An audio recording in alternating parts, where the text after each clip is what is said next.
देखिए, 2019 में भारतीय जनता पार्टी और शिवसेना साथ में चुनाव लड़ी। माननीय प्रधानमंत्री जी के नेतृत्व में हमें पूर्ण बहुमत मिला। बीजेपी को 106 सीटें, शिवसेना को 56 सीटें और कई अन्य लोग हमारे साथ आए। 170 तक हमारी मेजॉरिटी जा रही थी। माननीय प्रधानमंत्री जी ने चुनाव के दरमियान भारतीय जनता पार्टी के मुख्यमंत्री का नाम भी ऐलान किया था, सबको मंजूर भी था। किंतु चुनाव के बाद शिवसेना के नेताओं ने यह निर्णय किया कि हिंदू हृदय सम्राट शिवसेना प्रमुख बाला साहेब ठाकरे जी ने जिन विचारों का जीवन भर विरोध किया, जीवन भर जिनसे लड़ाई की और जिनके बारे में वो कहते थे कि अगर इनके साथ जाना पड़ा तो मेरी दुकान बंद कर दूंगा, ऐसे लोगों के साथ अलायंस किया। और उसके बाद 2.5 साल हमने एक सरकार देखी जिसमें न कोई तत्व थे, न कोई विचार था, न कोई गति थी, न कोई प्रगति थी। जो सरकार चालू इंफ्रास्ट्रक्चर के प्रोजेक्ट्स को बंद कर रही थी, जो सरकार लगातार भ्रष्टाचार के आरोपों से लिप्त थी, जिस सरकार के 2 मंत्री मनी लॉन्ड्रिंग में जेल में गए, दाऊद के साथ रिश्ते,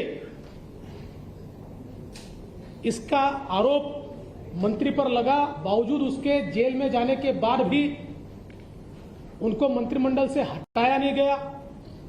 तो एक प्रकार से पथभ्रष्ट ऐसी सरकार भारतीय जनता पार्टी ने, जिसको लगातार विरोध किया, ऐसी सरकार शिवसेना के माननीय उद्धव जी के नेतृत्व में कांग्रेस एनसीपी की सरकार चली। और इस सरकार के चलते शिवसेना के विधायकों में बड़ा रोष था।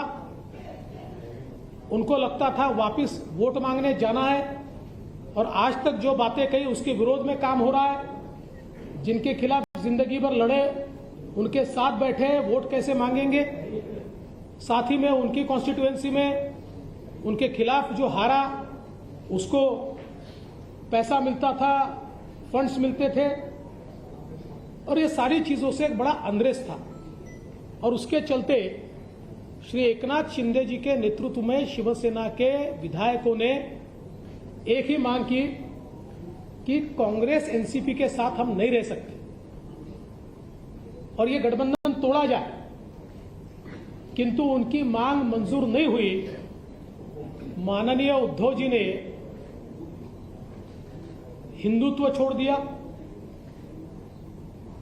विचारों को छोड़ दिया, और अपने विधायकों से ज्यादा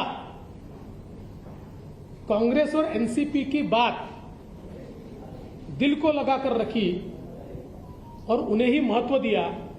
इसके चलते इन विधायकों ने अपनी आवाज बुलंद की। मैं इसको बगावत नहीं कहूंगा, ये आवाज बुलंद की, और आवाज बुलंद करके इन विधायकों ने ये कहा कि आप बाहर निकलिए, नहीं तो हम इनके साथ नहीं रहेंगे। और ऐसे समय